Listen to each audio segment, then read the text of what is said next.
राधे। आज हम पाप मोचनी एकादशी व्रत कथा को सुनेंगे। इसके सुनने मात्र से ही पाप से मुक्ति मिल जाती है। प्राचीन समय में चित्ररथ नामक एक रमणीक वन था। इस वन में देवराज इंद्र, गंधर्व कन्याओं तथा देवताओं सहित स्वच्छंद विहार करते रहते थे। मेधावी नामक ऋषि भी उस वन में तपस्या कर रहे थे। ऋषि शिव उपासक तथा अप्सराएं शिवद्रोहिणी व अनंग अनुचरी थी। एक बार कामदेव ने मेधावी ऋषि का तप भंग करने के लिए उनके पास मंजू घोषा नामक अप्सरा को भेजा।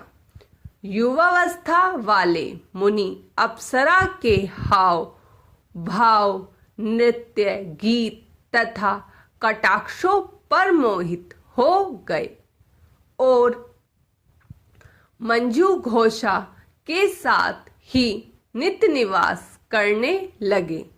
मुनि को रति क्रीड़ा करते हुए 57 वर्ष व्यतीत हो गए। एक दिन मंजू घोषा ने देवलोक जाने की आज्ञा मांगी। तभी मुनि को ज्ञान हुआ कि वे इतने वर्ष तक एक अप्सरा के साथ काम क्रीड़ा करते रहे और अपनी तपस्या और शिव भक्ति से विमुख रहे। उन्हें आत्मज्ञान हुआ कि मुझे रसातल में पहुँचने का एकमात्र कारण अप्सरा मंजू घोष ही है। उन्होंने मंजू घोष को पिशाचिनी होने का श्राप दे दिया। मंजू घोष ने कांपते हुए मुक्ति का उपाय पूछा। तब मुनि ने पाप मोचनी एकादशी का व्रत रखने को कहा। वह मुक्ति का उपाय बताकर पिता च्यवन के आश्रम में चले गए। श्राप की बात सुनकर च्यवन ऋषि ने पुत्र की घोर निंदा की।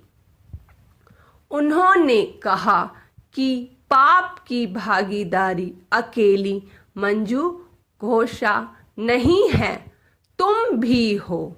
उसके साथ इतने वर्षों तक काम क्रीड़ा में रत रहे तो तुम भी पाप में बराबर के भागीदार हो। इसीलिए तुम भी चैत्र माह की पाप मोचनी एकादशी का व्रत रखो, तभी तुम्हारी साधनाएं फलीभूत होंगी। पिता की आज्ञा से मेधावी ऋषि ने इस एकादशी का व्रत रखा। व्रत के प्रभाव से मुनि पाप मुक्त हुए और मंजू घोषा भी पिशाचिनी देह से मुक्त होकर देवलोक चली गईं। पाप मोचनी एकादशी के फल से दोनों को मुक्ति प्राप्त हुई, अतः वे स्वर्गलोक में गए। जय हो पाप मोचनी एकादशी व्रत की जय हो। एकादशी माता की जय। राधे राधे।